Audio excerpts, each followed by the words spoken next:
Good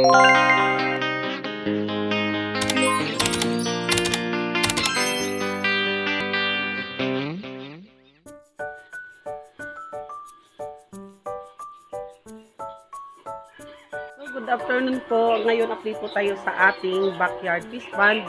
Ay matagal-tagal na mo namin hindi rin nalagyan ng plano po talaga dito ay lalagyan ng tilapia. Ngayon po nag-summer, sobrang init. So hindi kami nakapaglagay at siyempre iniisip natin ang tubig. Kaya rin naman po aming fish pond ay lang kami sa tubig ulan para sa tipid. Ngayon, wala po kaming plan na lalagyan ng isda, pero may dumating na blessing kasi gusto ko kasi medyo malaki-laki na yung kaunti yung ating ilalagay na tilapia dyan sa ating fish pond. Dyan sa ating likod, kita nyo naman po. So, nung summer po ay yan ay gamit na gamit namin. Kuha na sa sobrang init nga po ng panahon, ay yan ay talaga naman, sulit na sulit yung mga bata. Yan, kita nyo naman. Ayan po ay tubig ulan. Ilang araw, mataas na po yan, nakaraan, hanggang din hindi ko man naasahan na may dadating na tilapia. Kaya, yan lang muna ang tubig niya, ilang araw. So, doon po nakalagay yung aming tubig. Doon sa bubungan. So, first time po namin mag-alaga ng tilapia, mga kumadre. First time namin magawa ng mag-alaga ng tilapia. Kaya titingnan natin mamaya. So mayroon tayong kumadre na nausap ko na nag-aalaga nga daw sila ng tilapia. So ari naman ay testing laang. Tapos titingnan kung maganda ang kalalabasan. Tuloy-tuloy. So pag summer, pwede dual purposing. Kasi pwede siyang gagawin munang swimming pool ng mga bata kung halimbawang mainit ang panahon. Kasi nilinisan lang naman yan. So pag nagka-pera-pera ay pwede po nating palagyan ng tiles. Diyan po mga komadre. Pero sabi namin para libangan na lang din. So sana maganda yung resulta ng aming pag-alaga. So, ayun nga po ang inyong kumpadre. Nagre-research na ng mga organic na pakain sa ating tilapia para po hindi siya masyadong magastos or para tipid-tipid. Kasi hindi naman talaga totaling inumpisahan pa lang namin. Yan. Dito namin kinuha yung iba at tinapon ko nga po ng isang araw yung yung laman niyan. Kaya kakonti ang laman. Titingnan natin mamaya yung nabili kong tilapia. So mamaya ulit guys, dadating mga yun mamaya. Kasi kausap ko na sila. Dito lang naman malapit.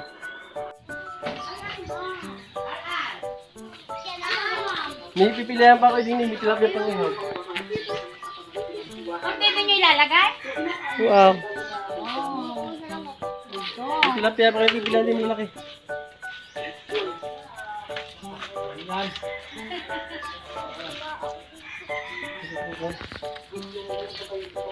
Ayan.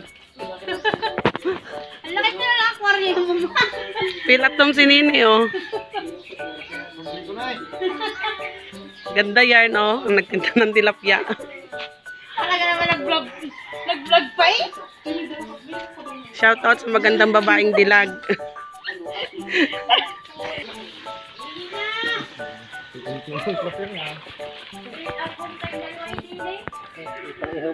Yan. Pipili pa, pipili.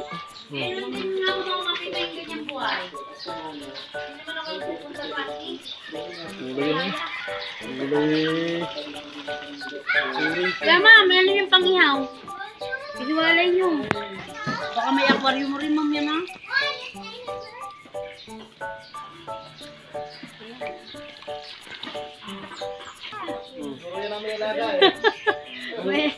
Yan mo may alaga.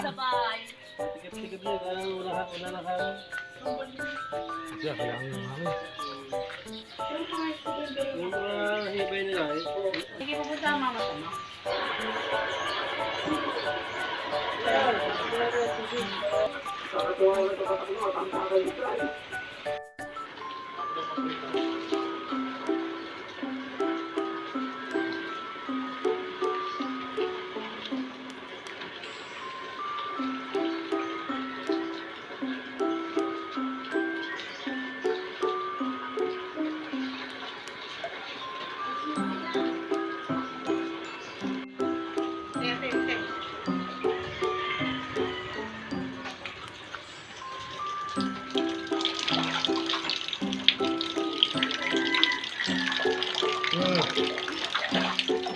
So, ayan ang mga kumadre. Nilagay na namin sila doon sa aming swimming pool. Yan. Nakakatuwa na laki na nila.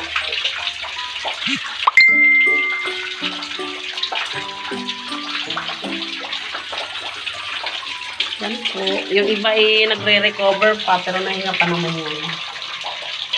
Sa layo ng biyahe, hindi prepared. Hindi nakainom ng gamot sa hilo ang mga fish natin. So, kakatuwa.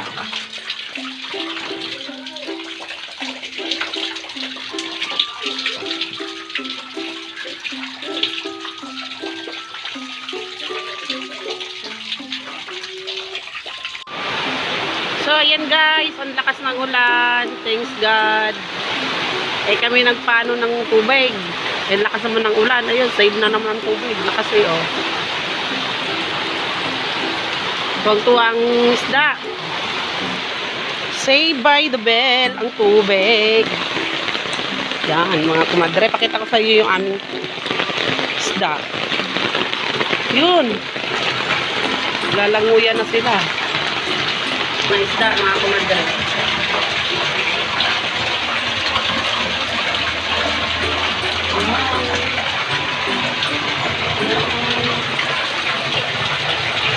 Yan na po yung aming isda. Tilapia. Tilapia na ano.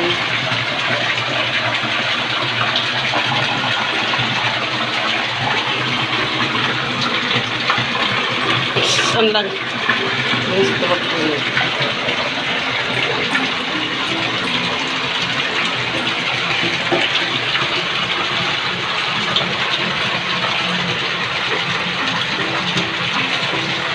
Po, tilapia po Arenal Gold.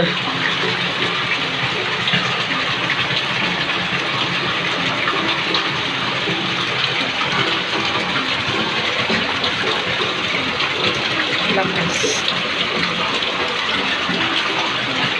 Ang dami na po ito, madami. Ayun po, ang dami nila.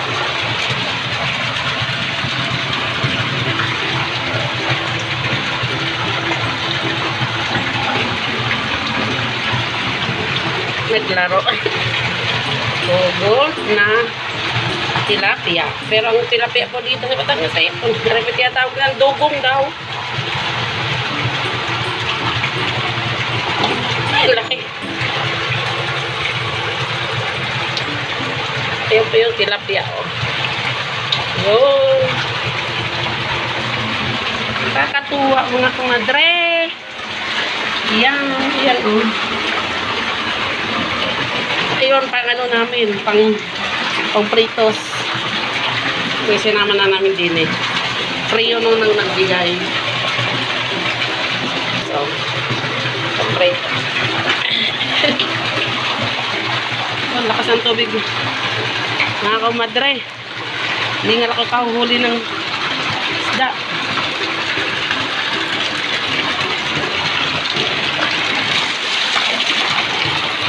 Yan po, galing doon sa aming bubong ng bahay. Tapos po yung tubig din.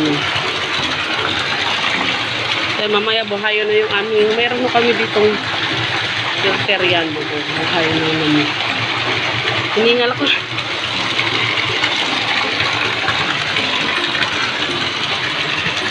Ang lakas ng ulan. Ayan po, maraming salamat po sa nanonood sa aming video.